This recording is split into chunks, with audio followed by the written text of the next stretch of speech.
السلام علیکم ورحمۃ اللہ وبرکاتہ۔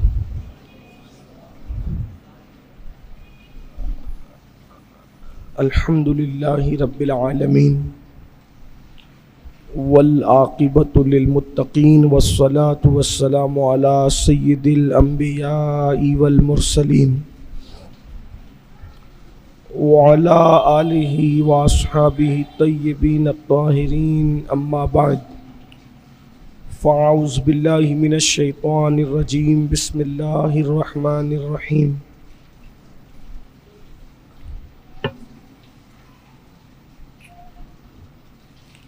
قل لا اسألکم علیہ اجرا الا المودۃ فی القربى، صدق اللہ العظیم۔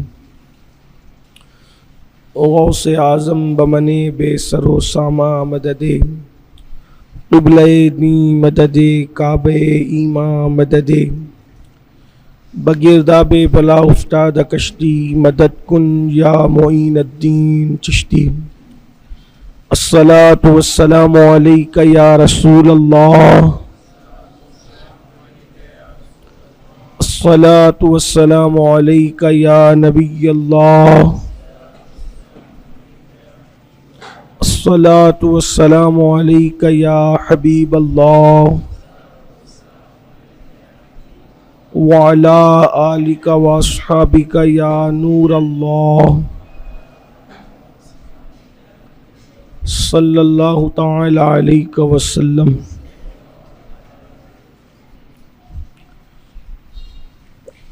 کیا بات رضا اس چمنستان کرم کی،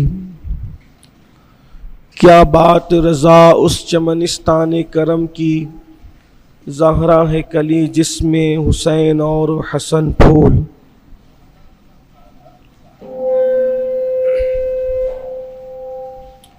ماہ محرم کے ایام چل رہے ہیں اور پہلا عشرہ ہے،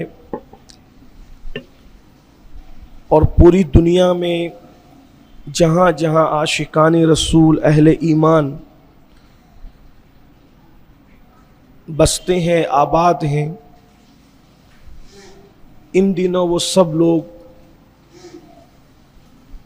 امام علی مقام کا ذکر کرتے ہیں، امام علی مقام کے ڈنکے بجاتے ہیں۔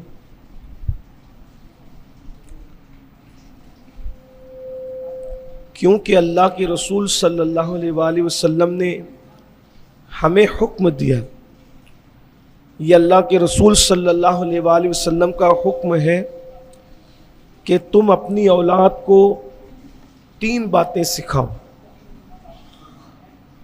یعنی اولاد کی تربیت کا یہ بنیادی حصہ ہے، بنیادی حق ہے۔ سب سے پہلے آغاز جو اولاد کو سکھانے کا ہے، ماں باپ کی جو ذمہ داری ہے، وہ 3 باتیں۔ اگر کوئی اپنے باپ ہونے کا یا ماں ہونے کا حق ادا کرنا چاہتا ہے تو وہ پہلے 3 باتیں کرے۔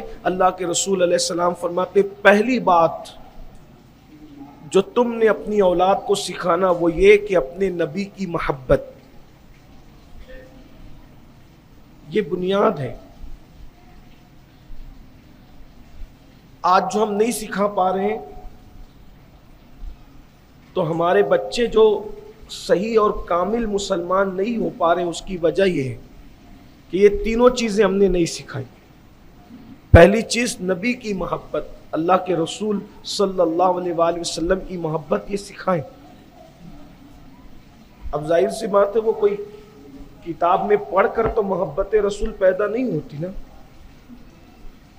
جب ماں عاشق ہوگی رسول اللہ کی اور باپ عاشق ہوگا رسول اللہ کا تو بچے دیکھ کر خود بخود عاشق رسول بنیں گے، اور مزید اس میں کوشش پھر یہ ہو کہ اللہ کے رسول علیہ السلام کا ذکر کریں، کیونکہ جس کا ذکر جتنا زیادہ کیا جاتا ہے اس کی محبت اتنی دل میں پیدا ہوتی ہے۔ بار بار ذکر کرو اپنے بچوں کے سامنے اللہ کے رسول علیہ السلام کا، اور آگے جو عنوان آ رہا ہے اس کا بھی۔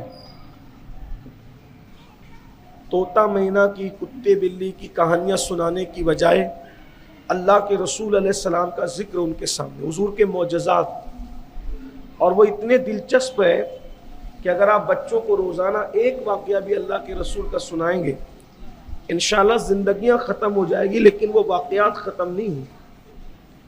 تو 3 باتوں میں پہلی بات، اپنی اولاد کو نبی پاک کی محبت سکھاؤ، عشق رسول سکھاؤ، اور دوسرے نمبر پہ فرمایا رسول اللہ کی اہل بیت کی محبت سکھاؤ، یعنی حضور کی محبت کے بعد اہل بیت،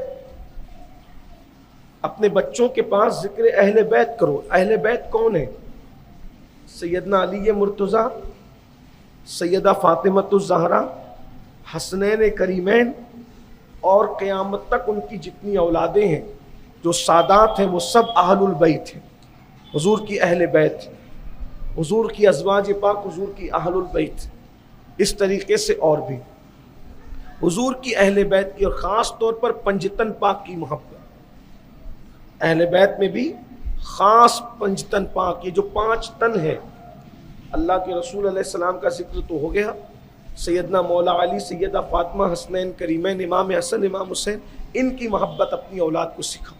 اور تیسری بات فرمایا قرآن کی تعلیم دو، انہیں قرآن پڑھنا سکھاؤ۔ اس میں بھی ناکام ہے۔ آغاز تربیت کا ہم KG سے کرتے ہیں، پتہ نہیں کائے سے کرتے، کرنا چاہیے، لیکن ہر تعلیم سے پہلے یہ 3 باتیں لازم کر لیں۔ آئیے، چونکہ ایام اہل البیت کے چل رہے ہیں تو ہمارے دلوں میں بھی اہل بیت کی وہ محبت ہونا چاہیے جس کا ہمیں حکم دیا۔ آقا علیہ الصلوۃ والتسلیم نے ہمیں بتایا کہ تم اہل بیت سے، یعنی یہ پنجتن پاک سے، نبی کے گھر والوں سے کتنی محبت کرو۔ تو آقا نے فرمایا میرے بعد، بہت قیمتی الفاظ، حضور کے تو ہر الفاظ ہی قیمتی ہیں، لیکن فرمایا میرے بعد میری اہل بیت کی محبت کے معاملے میں تم میرے خلیفہ بننا، میرے خلیفہ بننا۔ خلیفہ مطلب، خلیفہ کہتے ہیں نائب کو، مطلب کیا؟ اسی لیے جو پیر کا نائب ہوتا ہے اس کو پیر کا خلیفہ کہتے ہیں، کہ بھئی جو کام اب تک پیر صاحب کرتے تھے، اب پیر صاحب کے بعد کون کرے گا؟ ان کا خلیفہ کرے گا۔ ایسے وہ مرید کرتے تھے، مرید کرے گا، خانقاہ میں تربیت کرتے تھے، اب وہ تربیت کرے گا، اسی کو خلیفہ کہتے۔ خلیفہ مطلب نائب۔ تو آقا فرماتے ہیں کہ میری اہل بیت کے معاملے میں تم میرے نائب بننا، میرے خلیفہ بننا۔ مطلب کیا؟ یہ کہ جیسے میں میری اہل بیت سے محبت کرتا ہوں تم بھی اسی طرح میری اہل بیت سے محبت کرنا، ان کے بغیر تمہاری زندگی کا کوئی لمحہ نہ گزرے۔ اور آقا کریم صلی اللہ علیہ وآلہ وسلم نے تو خاص طور پر اہل بیت کی محبت کے بارے میں فرمایا کہ جو میری اہل بیت سے محبت کرے گا اللہ بھی اس سے محبت فرمائے گا۔ یعنی اگر تم اللہ کے محبوب بننا چاہتے ہو تو اہل البیت سے محبت کرو۔ اور پھر آقا علیہ السلام اللہ کی بارگاہ میں عرض کرتے، اے اللہ یہ میرے خاص لوگ ہیں، یعنی اہل بیت کے بارے میں فرمایا اے اللہ یہ میرے خاص لوگ ہیں، خاص لوگ، تو یہ حضور کے خاص لوگ ہیں۔ جب ہمیں حضور کی نالین سے محبت کا حکم دیا گیا، حضور کے عصا سے محبت کا حکم دیا گیا، حضور علیہ السلام کے شہر سے محبت کا حکم دیا گیا، تو حضور علیہ السلام فرماتے ہیں یہ میرے خاص لوگ ہیں۔ تو جو حضور کے خاص لوگ ہیں ان سے محبت کا عالم کیا ہونا چاہیے، اور پھر ان کی محبتوں کی برکتیں کیا ہے۔ تو اللہ کے رسول صلی اللہ علیہ وآلہ وسلم فرماتے ہیں اگر تم چاہتے ہو کہ تمہاری عمر کو اللہ دراز کرے، اللہ کے حبیب علیہ السلام نے اہل بیت کی محبت پہ خوب ابھارا اور فرمایا اگر تم چاہتے ہو کہ اللہ تمہاری عمر کو دراز کرے تو تم میری اہل بیت سے محبت کرنا۔ اگر تم چاہو کہ اللہ تمہاری روزیوں میں برکت عطا کرے تو تم میری اہل بیت سے محبت کرنا۔ اگر تم چاہو کہ تمہارے درمیان فرقہ واریت نہ ہو، انتشار نہ ہو، اختلاف نہ ہو، امت فرقوں میں نہ بٹے، اور فرمایا تم میری اہل البیت سے محبت کرنا۔ اور ایک مقام پر فرماتے ہیں جس نے میرے حسین سے محبت کی، آپ فرماتے ہیں جس نے میرے حسین سے محبت کی اللہ اس سے محبت کرے گا. احب اللہ، ارشاد فرماتے احب اللہ من احب حسینا، جس نے میرے حسین سے محبت کی اللہ اس سے محبت فرمائے. اور آقا علیہ السلام فرماتے جو میری اہل بیت سے محبت کرے میں اس کے ماں باپ کی بھی شفاعت کروں. یعنی اہل بیت کی محبت میں صرف اپنا فائدہ نہیں، جن اولادوں نے اہل البیت سے محبت کی آقا فرماتے میں ان کے ماں باپ کی شفاعت کروں. ایک واقعہ بیان کیا جاتا ہے کہ ایک ننھا سا بچہ مدینہ منورہ میں کھیل رہا، بچوں میں بچہ کھیل رہا تھا. بچوں کا کام ہی کھیلنا ہے. اللہ کے رسول علیہ السلام تشریف لے جا رہے تھے تو ان بچوں کے درمیان جو بچہ کھیل رہا تھا حضور علیہ السلام نے ایک بچے کو پکڑا اور پکڑ کر اس کو بہت پیار کیا. اس صحابہ نے عرض کی یا رسول اللہ صلی اللہ علیہ وسلم یہ کون بچہ ہے، اس سے کوئی خاص تعلق ہے، وجہ کیا ہے؟ تو آقا علیہ السلام فرماتے ہیں نہیں یہ تو مدینہ منورہ کا رہنے والا ہے، لیکن اس سے خاص تعلق کی وجہ یہ ہے کہ ایک دن میں نے دیکھا کہ یہ بچہ میرے حسین سے اظہار محبت کر رہا تھا. یعنی یہ بچہ ہو کر بھی میرے حسین سے اظہار محبت کر رہا تھا. وہ آقا فرماتے جس دن سے میں نے اس کو میرے حسین سے محبت کرتے دیکھا میں بھی اس سے محبت کرنے لگا اور اب میں قیامت کے دن اس کے ماں باپ کی شفاعت کروں. یہ ایک بڑی نعمت ہے. ہم عبادتوں میں کمزور ہو سکتے ہیں لیکن عبادتوں کی کمزوری بھی نقصان دہ ہے. اتنا یاد رکھنا، عبادت میں کمزور ہونا بھی بہت نقصان دہ ہے، لیکن عبادت کی کمزوری کا نقصان اتنا بڑا نہیں ہے جتنا محبت کی کمزوریوں کا نقصان ہے. اگر بندہ اللہ نہ کرے عبادتوں میں کچھ کمزور ہو تو اس کمی کو محبت پوری کر سکتی ہے، لیکن اگر محبتوں میں کمزور ہوگا بزرگوں کی تو پھر عبادتیں اس کمی کو پوری نہیں کر سکتی. جیسے مثال کے طور پہ کوئی بندہ کمزور ہے، جمعہ کی 14 رکعت پوری نہیں پڑھتا، 12 رکعت پڑھ کے چلا جاتا ہے، 10 رکعت پڑھ کے چلا جاتا ہے، کمزور ہے. کوئی بندہ صرف رمضان شریف کے روزے رکھتا ہے، عاشور کا نہیں رکھتا، معراج کا نہیں رکھتا، شب برات کا نہیں رکھتا، 13, 14, 15 ایام میں 20 کے نہیں رکھتا، کمزور ہے عبادت میں، نفل چھوڑ دیتا ہے، صرف فرض پہ عمل کرتا ہے، تو کیا ہوگا؟ یہ جو کمیاں ہیں نوافل چھوٹ رہے ہیں. اس پر کوئی گناہ تو نہیں ہے لیکن یہ کمزوری بہرحال ہے. اس لیے کہ جس کو جتنا زیادہ لگاؤ ہوتا ہے مذہب سے وہ انسان اتنا مذہب کے معاملے میں آگے آتا ہے، اتنا اس کے جذبات مضبوط ہوتے ہیں. تو اگر کہیں نہ کہیں یہ اس طرح کی کمزوریاں ہیں اور اگر سچے دل سے محبت ہے تو یہ محبت اس کمی کو پوری کر دیتی. جیسے مجھے ایک واقعہ یاد آتا ہے، ثبوت کے طور پہ پیش کروں، بات آپ کو سمجھ میں آئے گی، اس لیے کہ ہماری قوم علمی بات کو واقعات کے ذریعے جلدی سمجھتی ہے. بیان کیا جاتا ہے ایک شخص تھے، آقا علیہ الصلوۃ و تسلیم کی بارگاہ میں وہ سب سے پہلے آ کے بیٹھ جاتے. جب آقا علیہ السلام کی محفل سجتی تھی وہ سب سے پہلے آ کے بیٹھ جاتے. یہ میں مفہوم آپ کے سامنے پیش کروں. اور آ کے وہ آگے نہیں بیٹھتے تھے بلکہ دور پیچھے کسی کونے میں محفل کے بالکل سائیڈ میں. وہ کبھی حضور علیہ السلام کے قریب آ کر نہیں بیٹھتے، دور کونے میں بیٹھتے تھے. پھر لوگ آتے تھے بیٹھتے تھے، اپنی اپنی بپتا سناتے تھے، ادھر کا ٹینشن ادھر کا ٹینشن، یہ مسئلہ وہ مسئلہ وہ مسئلہ. کیونکہ آپ کیا سمجھتے ہیں کہ لوگ حضور علیہ السلام کے پاس آتے تھے ہاتھ چوم کر نذرانہ دے کے چلے جاتے تھے؟ نہیں، وہاں یہ سب سسٹم نہیں تھا. وہاں جو بھی آتا تھا وہ کوئی نہ کوئی دکھ کی خبر لے کر آتا. وہ وہاں جنگ ہو گئی، وہاں حملہ ہو گیا، وہاں یہ نقصان پہنچا دیا انہوں نے، وہاں وہ نقصان، یعنی ہر بندہ آتا ہے تو کوئی نہ کوئی ٹینشن کی بات لے کے آتا. پھر حضور علیہ السلام اس کو حل کرتے، وہ بتاتے۔ یعنی اللہ کے رسول علیہ السلام کی جو زندگی ہے، حضور علیہ السلام کی 63 سالہ زندگی کو اگر ہم جوڑیں گے تو صرف 2 سال حضور کی زندگی میں آتے ہیں جو سکون کے ہیں، باقی 61 سال حضور علیہ السلام نے پوری زندگی کو دکھ میں، تکلیف میں اور بظاہر لوگوں کی پریشانیوں کو اٹھاتے ہوئے گزارا، بہت دکھ اٹھائے۔ بلکہ آقا علیہ السلام فرماتے کہ جتنے صدمے میں نے سہے ہیں اتنا صدمہ کسی نے نہیں سہا۔ فرمایا جتنا اللہ کی راہ میں مجھے ستایا گیا ہے اتنا کسی کو ستایا نہیں۔ حیرت ہے، اتنے بڑے محبوب ہیں، اللہ کی مرضی کے بغیر پتہ نہیں ہلتا، اور لوگ حضور کو کتنا ستاتے ہیں کہ آقا فرماتے ہیں مجھے جتنا ستایا گیا اللہ کی راہ میں کسی کو نہیں ستایا۔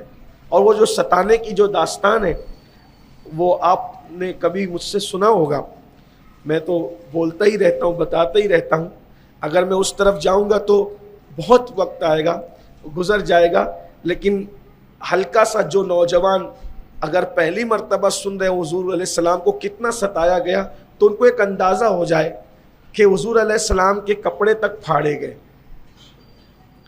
اتنی معزز ہستی جو لامکاں پہ خدا کے دیدار کے لیے جائے، زمین پر ان کے کپڑے تک پھاڑے گئے۔ حضور راستے سے چلتے تھے تو راستے میں کانٹے بچھائے جاتے، حضور علیہ السلام راستے سے چلتے تھے تو حضور پہ پتھر مارے جاتے۔ غور کریں ہستی کتنی بڑی ہے، اور اللہ کن مراحل سے گزار رہا ہے، اللہ کی راہ پتھر مارے جاتے۔ اور طائف میں تو اتنے مارے گئے کہ پورا جسم خون سے لہو لہان ہو گئے، اور جو نالین پہن رکھی تھی وہ نالین بھی خون سے بھر گئے۔ اور گھر کی ظاہری کیفیت یہ ہوئے کبھی کبھی کہ جب سر پہ پتھر پڑے اور زخم آئے، خون کی پھوار نکلے، تو سر میں پٹی باندھنے کے لیے کپڑا بھی موجود نہیں ہو۔ ام المومنین سیدہ طیبہ خدیجۃ الکبریٰ اللہ ان پہ رحمتیں فرمائے، اپنا دوپٹہ پھاڑ کر حضور کے سر پہ پٹی باندھی۔ بہت ستایا گیا حضور، پوری زندگی دکھوں میں گزری۔ یہ اللہ کی شان ہے، جو اللہ کا جتنا قریبی ہوتا ہے اللہ اس کا اتنا زیادہ امتحان لے۔ لوگوں نے اتنا ستایا، اور گھر کا حال یہ ہے کہ 3 مہینے تک چولہا نہیں جلتا تھا۔ حالانکہ پیسہ دولت بہت آتی تھی، ایسا نہیں کہ کاروبار نہیں تھا، مال بہت آتا تھا، لیکن صبح آتا تھا اور شام تک سب تقسیم کر دیتے تھے۔ اللہ کے رسول کی 4 شہزادیاں تھیں، ان میں سے 2 بیٹیوں کو طلاق دے دی گئی کہ یہ ہمارے بتوں کو برا کہتے ہیں اور دین کی تبلیغ کرتے ہیں، ان کو اتنا ٹینشن میں گھرا دو کہ یہ کبھی اللہ کی بات نہ کریں۔ جب بیٹیاں طلاق پا کر باپ کے سینے پہ بیٹھے گی، گھر میں ٹینشن ہو، سینے میں بیٹھنے کا مطلب یہ کہ اولاد کا ٹینشن۔ انسان کو اپنا اتنا دکھ نہیں ہوتا جتنا دکھ اولاد کا ہوتا ہے۔ یہاں اتنے لوگ بیٹھے ہوں گے، پورے ہندوستان میں جاتا ہوں تو لوگ کہتے ہیں حضرت میری بیٹی کو رشتے نہیں آتے، دعا کریں۔ تو بیٹی اگر کنواری گھر میں بیٹھی ہو تو اتنا دکھ ہوتا ہے کہ ماں باپ کی نیندیں اڑ جاتی ہیں، ماں باپ کروٹیں بدلتے ہیں۔ تو بیٹی اگر کنواری گھر میں بیٹھے تو اتنا دکھ ہے، اگر بیٹی طلاق پا کے آ کے گھر بیٹھے، وہ بھی اس دور میں، غور کریں تو کیا دل نے کہا ہوگا۔ بہت ستایا گیا، ایک الگ سا عنوان ہے، میں نے اس پر کئی بیانات کیے ہیں، لیکن صرف یہ کہ ہم محسوس کر لیں۔ آگے بڑھنے سے پہلے اتنا عرض کروں کہ ہمیں گناہ کرنے سے پہلے سوچنا چاہیے کہ اللہ کے رسول نے کتنی مصیبتیں اٹھا کر یہ دین ہمارے گھر تک پہنچایا۔ اب اگر ہم اس دین پر عمل نہیں کرتے تو ہم سے بڑھ کر بے وفا کون ہے بے وفا؟ بہرحال تو بہت ستایا گیا اللہ کے رسول علیہ السلام کو، بلکہ اپنا ہندوستان ہے یہ، میں کوئی چاپلوسی یا سیاسی بات نہیں کر رہا ہوں، اپنا ملک ہے ہندوستان، یہاں کے جو مسلمان نہیں ہیں، جب ہم لوگ ریلوے اسٹیشن پہ نماز پڑھتے ہیں یا ٹرین میں نماز پڑھتے ہیں یا ایئرپورٹ پہ نماز پڑھتے ہیں تو یہاں کے جو ہندو بھائی ہیں اگر دیکھ رہے نماز پڑھتے اور اس کو پتا ہے کہ نماز پڑھ رہے تو دوسروں کو بولتا ہے ان کے آگے مت جائے، کیونکہ یہ لوگ نماز پڑھتے ہیں تو آگے جانا منع ہے۔ اگر جو لوگ جانکار ہوتے ہیں، کئی مرتبہ کا میرا واقعہ ہے، ہندو بھائی روک رہا ہے دوسروں کو کہ آگے مت جانا، ان کے نماز کے آگے جانے کی ان کی یہاں اجازت نہیں۔ تو میں سوچتا ہوں یا اللہ ہم غلام ہیں اور یہاں کے جو لوگ مسلمان نہیں ہیں وہ بھی نماز کا اتنا احترام کرتے ہیں، لیکن ایک دور وہ ہے کہ جب میرے اور آپ کے آقا حرم میں نماز پڑھ رہے ہیں، حرم میں، تو وہاں کا کہ وہ گنڈا گردی کرنے والے کیا کرتے ہیں پتہ ہے؟ حالت سجدہ میں ایک چادر رسول اللہ کے گلے میں ڈال دیتے اور اس چادر سے حضور کے گلے کو پھانسی دیتے، حالت سجدہ میں حضور کے گلے کو پھانسی دیتے۔ غور کریں، حالت نماز میں، اور حضور نماز میں صلی اللہ علیہ وآلہ وسلم۔ ایسے موقع پر سیدنا ابوبکر صدیق آتے ہیں اور آنے کے بعد ان کو دھکے دے کر دور کرتے ہیں اور حضور کے گلے کی وہ پھانسی دینا چاہتے تھے وہ کھولتے ہیں۔ حضور علیہ السلام نماز پڑھ رہے ہیں اور سجدے میں ہے، ایک بدبخت کہتا ہے کہ ہم نے اونٹ ذبح کر کے اس کی اوجڑی پھینکی تھی، کون ہے جو لا کے ان کے اوپر ڈال؟ سجدے کی حالت میں اونٹ کی اوجڑی، بھائیو بھینس وغیرہ کی اوجڑی جتنی بڑی ہوتی ہے اس سے بہت بڑی اونٹ کی اوجڑی وزنی ہوتی، اللہ کے رسول کی پیٹھ پہ سجدے کی حالت میں لا کے ڈال دی۔ اللہ کے حبیب علیہ السلام سجدے میں، یہ منظر دیکھا، سیدہ فاطمہ الزہرا آئیں اور 4 یا 5 سال کی ننھی بچی تھی، اتنی بڑی اوجڑی باپ کی اس پہ دیکھی، تڑپ گئی اور چھوٹے چھوٹے ہاتھوں سے کھینچنے لگی اور آخر کار وہ گرانے میں کامیاب ہو گئی۔ اور جب کامیاب ہو گئی تو پھر ان کو بد دعا کرنے لگی، ان لوگوں کو جنہوں نے اوجڑی ڈالی، ہائے ہائے یہ میرے اور آپ کے آقا ہے۔ میرے آقا نے فرمایا فاطمہ ہم بد دعا کرنے والے لوگ نہیں، فاطمہ یہ حضور علیہ السلام کی زندگی بہرحال۔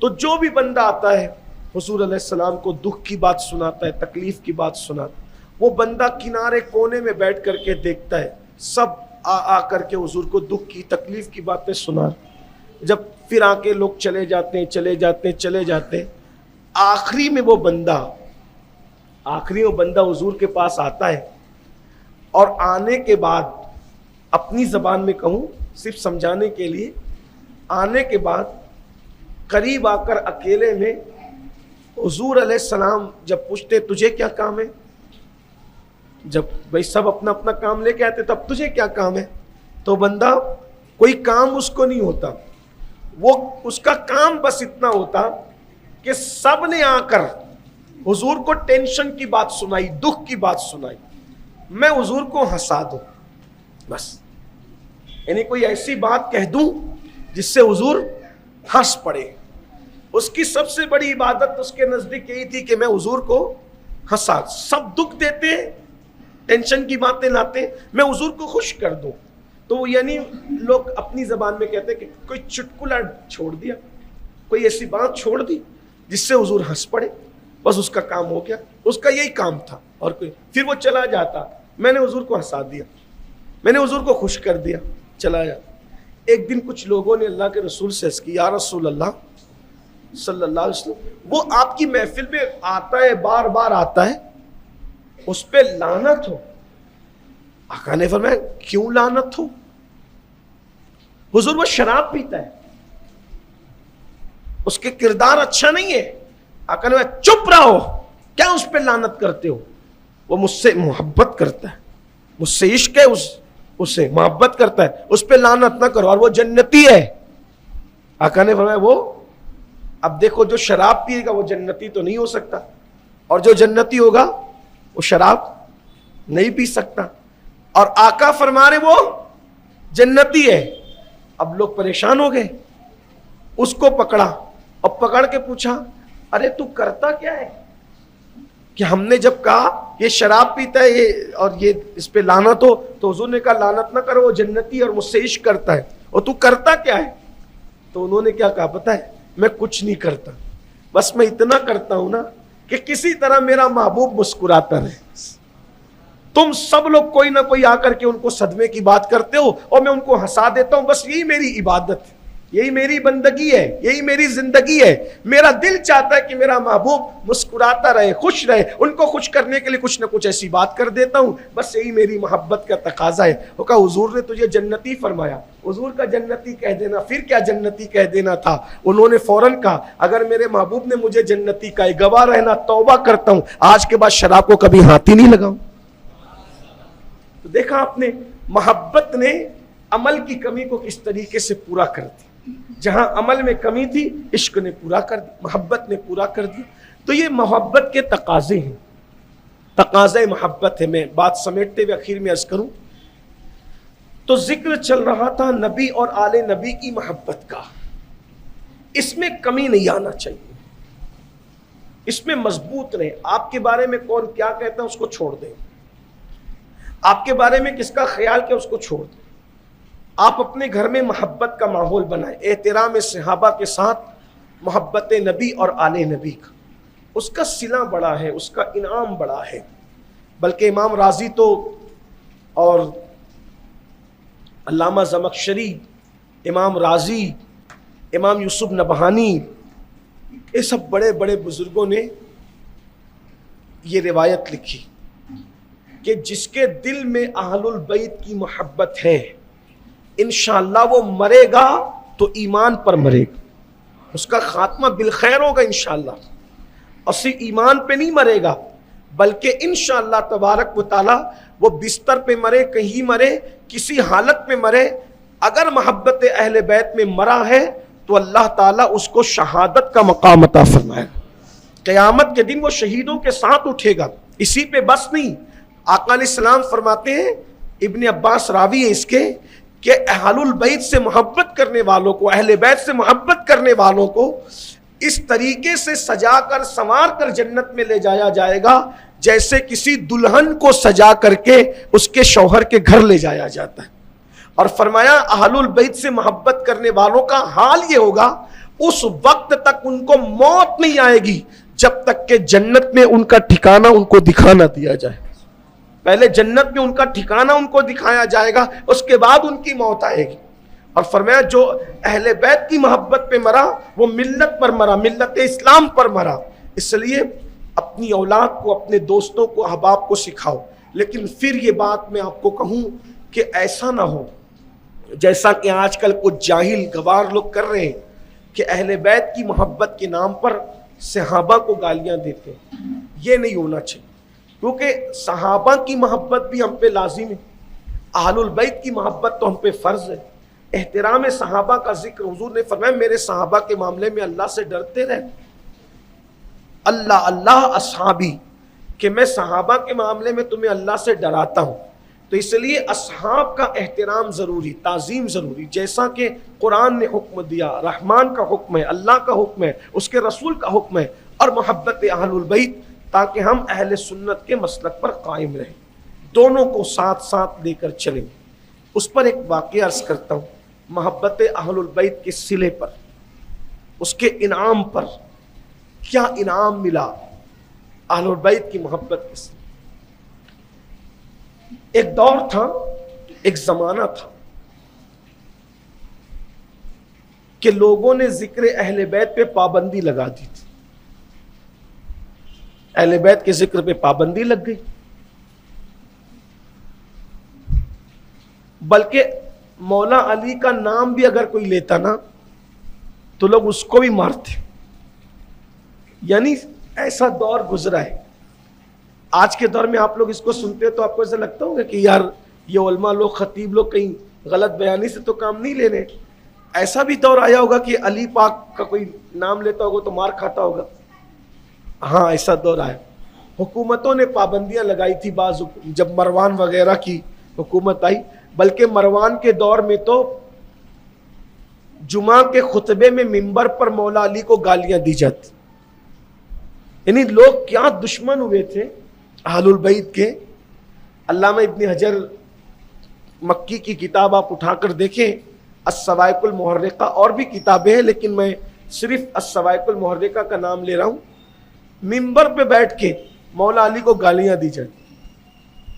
اور چونکہ مسجد نبوی کے ممبر پہ، اور آپ کو یہ بھی سن کے حیرت ہوگی، وہ جمعہ کے دن ممبر پہ بیٹھ کے خطبے میں مولا علی کو گالیاں دیتے تھے، اور امام حسن اور امام حسین اس مسجد میں موجود رہتے. جب ان سے وہ گالیاں سنی نہیں جاتی تھی تو وہ خاموشی سے حجرہ رسول کے اندر چلے جاتے. یعنی نبی کے خاندان پہ اتنا ظلم ہوا ہے، ایک طویل عرصہ گزرا، مروانیوں نے بہت ظلم کیا. اللہ کی پناہ. یعنی یزید کے بعد جو سلسلہ شروع ہوا ہے، بلکہ یزید سے جو سلسلہ شروع ہوا ہے، تقریباً 90 سال تک ظلم ہوتا. بلکہ ظلم کی داستانوں میں ایک داستان یہ بھی ہے کہ مسجد نبوی بڑی کرنے کے بہانے مروانیوں نے رسول اللہ کی اولاد کے گھر بھی چھین لیے. چونکہ حضور کے گھر سے ان کے گھر لگے ہوئے تھے، تو ہم مسجد بڑی کریں گے، گھر چھین لیے. انہوں نے کہا بھائی ہمارے پاس اب اور مکان نہیں ہے، تو ہمیں مکان کا انتظام کرنے دو، پھر اس کے بعد ہم جواب دیں گے. تو عین جمعہ کے دن گھر کی چھت گرا دی گئی. گھر کی چھت گرا دی. حالانکہ اسلام یہ کہتا ہے کہ اگر کافر بھی کا بھی گھر ہو تو مسجد میں ظلمن اس کا بھی گھر نہیں لے سکتے، یتیم کا بھی ہو، کسی کا بھی گھر. ہر مسلمان کو یہ حق ہے کہ وہ کہہ دے میں مسجد میں گھر نہیں دوں گا، کوئی اس کو کچھ نہیں کہہ سکتا، کچھ نہیں کہہ سکتا، اس کی ملکیت ہے. ظلمن چھین کر، زبردستی پریشر ڈال کر آپ کسی کا ہی مکان مسجد میں نہیں لے سکتے. خوشی سے اگر وہ بیچتا ہے تو لے لیں، نہیں بیچتا ہے تو آپ زبردستی خرید بھی نہیں سکتے، پریشر بھی نہیں بنا سکتے. مسجد ہے بھائی. مسجد بنانا یعنی مسجد کو لمبی چوڑی کرنا ہم پہ فرض نہیں ہے، لیکن انسان کے حقوق کو ادا کرنا ہم پہ فرض ہے. بلکہ جب حضور علیہ السلام مسجد نبوی مدینہ شریف تشریف لائے اور مسجد نبوی بنانا چاہی تو وہ 2 یتیم بچوں کی زمین تھی. حضور علیہ السلام نے کہا تم بیچو گے؟ کہا نہیں، ہم تو آپ کو ایسے ہی دے دیں گے. میں نہیں، ایسے نہیں لوں گا، میں قیمت ادا کروں گا. نہیں حضور ہم آپ کے غلام ہیں، ہم ایسے ہی دیتے. کہا میں ایسے نہیں لوں گا، قیمت ادا کروں گا. وجہ اگر آج میں نے یتیموں کی زمین لے لی تو کل نام نہاد مسلمان بھی کہیں گے حضور نے یتیموں سے تحفہ قبول کیا تھا مسجد کے لیے، وہ زبردستی یتیموں کی زمین پہ مسجد بنانے لگ جائیں گے. نہیں، میں پیسے دوں. اور حضور نے رقم ادا کی، اللہ کے رسول علیہ السلام نے رقم ادا فرمائی. تو یہ بھی ظلم ہوا اہل البیت پہ کہ مسجد کے نام پہ زمین طلب کی. انہوں نے کہا ہمارے پاس دوسرا گھر نہیں، ہم انتظام تو کریں. تو چھت گرا دی. جب چھت گری تو سیدانیوں کو، سید زادیوں کو، حضور کے خاندان کی ان بہوؤں کو، بیٹیوں کو اپنے آپ کو پردے میں چھپانے کے لیے حجرے سے نکل کر دوڑتے ہوئے غاروں کی طرف جانا پڑا، اور انہوں نے اپنا وقت گزارا. یہ حالات بھی گزرے. بہرحال ایک وقت تھا تو عرض یہ کر رہا تھا کہ مولائے کائنات امام حسن، امام حسین، ذکر اہل بیت پہ پابندی لگی ہوئی. کوئی ان پہ تقریر بھی نہیں کر سکتا تھا، ان کا ذکر بھی نہیں ہو سکتا. بہت کوشش کی گئی ذکر مٹانے کی. تو اس دور میں بزرگوں نے ہمت کی اور مولا علی پر پوری ایک کتاب لکھی. اس بزرگ کو دنیا امام نسائی کے نام سے جانتی. امام نسائی سیاہ ستہ میں سے جو 6ٹھی کتاب گنی جاتی ہے، نسائی شریف، اس کے مصنف امام نسائی. اور کتاب لکھنے کے بعد دمشق کی جامع مسجد میں انہوں نے وہ کتاب پڑھ کے سنائی، فضائل علی. حالانکہ ان دنوں ملک شام میں، دمشق کے خاص شہر میں لوگ اتنی نفرت کرتے تھے کہ اپنے بچوں کا نام بھی علی، حسن اور حسین نہیں رکھتے. اتنی نفرت تھی.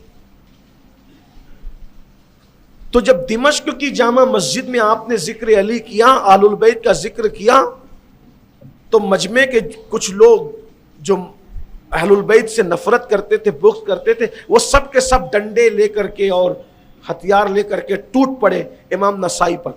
اور اتنا مارا کہ ادمرا، اب ایسا لگا کہ مر گئے تو چھوڑ کے بھاگ گئے. تو جو اب ظاہر سی بات ہے کہ پبلک تو بہرحال ہر دور کی پبلک ہے. اب علامہ صاحب، محدث صاحب، امام صاحب نے مار کھائی تو سب چھوڑ کے ماننے والے بھی بھاگ گئے، کیونکہ ہماری قوم میں تو ٹکنے والے چند ہی ہیں نا، باقی سب نے تو بھاگنا ہی، سب بھاگ گئے.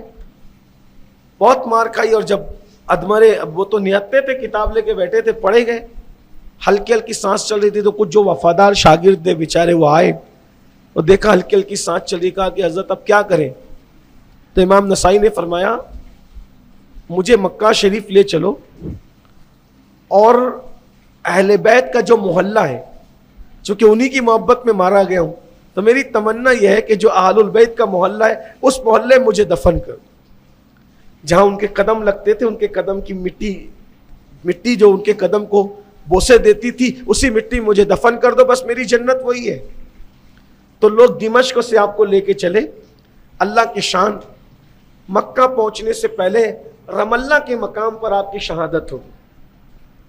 اب رم اللہ کے مقام پہ شہادت ہوئی تو وہ دور ایسا نہیں تھا کہ شہادت کہیں بھی اور انتقال کہیں بھی ہو تو آدمی وطن لے جائے گا، شہر لے جائے گا، ایسا نہیں، کیونکہ اتنی سہولت نہیں تھی، کوئی ایمبولینس کا تصور نہیں تھا، فلائٹوں کا تصور نہیں تھا، تو لاشیں کہاں لائی لے جاتی تھی؟ لوگ تو اونٹوں پہ، کھچروں پہ سفر کرتے تھے، تو لاشیں، تو جس کا انتقال جہاں ہوتا تھا، اگر جنگل میں بھی ہوتا تھا تو لوگ جنگل ہی میں دفن کر دیتے، جس کا انتقال جہاں ہو گیا وہ وہی دفن ہو گیا. ریت میں دبا دیتے تھے، ریت میں دفن کر، پہاڑوں کی جو میں انتقال ہوا تو پہاڑی بستی میں ان کو دفن کر دیا جاتا، جو جہاں انتقال کرے. تو رم اللہ میں جب آپ کی آخری سانس ٹوٹ گئی تو مجبور ہو کر کے لوگوں نے قبر کھود کر آپ کو وہیں پہ دفن کر دیا.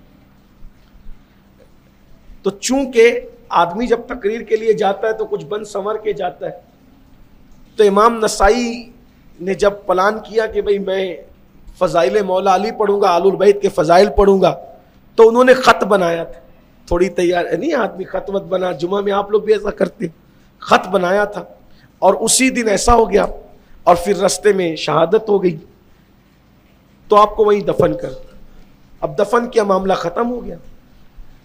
لیکن اہل البیت کی محبت کا صلہ اللہ نے کیا دیا؟ بڑے سے بڑا آدمی ہو تو چند دنوں میں بھی اس کی ہڈیاں پگھل جاتی قبر میں، قبریں پلٹ جاتی ہیں. لیکن امام نسائی رحمۃ اللہ تعالی علیہ ورضی اللہ تبارک و تعالی عنہ کئی سالوں کے بعد اسی رم اللہ کے مقام میں جو آپ کی قبر تھی، کسی وجہ سے وہ قبر کھل گئی تو لوگوں نے دیکھا یہ اہل بیت کی محبت کا صلہ تھا کہ آپ کا کفن بھی میلا نہیں ہوا تھا. اور جو آپ نے خط بنایا تھا، وہ خط بھی جیسا کہ ویسے ہی تھا. لوگوں نے انگلی لگائی تو جیسے زندوں کا خون انگلی لگانے سے ہٹ جاتا ہے پھر واپس آ جاتا ہے، ایسا تھا، اور جسم بالکل نرم تھا. تو لوگوں نے کہا یہ محبت اہل بیت کا صلہ ہے، ان کی تمنا پوری کر دی جائے. تو پھر رم اللہ سے نکالا گیا اور بنو ہاشم جہاں رہتے تھے مکہ شریف میں، وہاں لے جا کر کے مروہ پہاڑی کے پیچھے امام نسائی کو دفن کر دیا گیا. اس طرح آپ کی تمنا پوری کر دی گئی.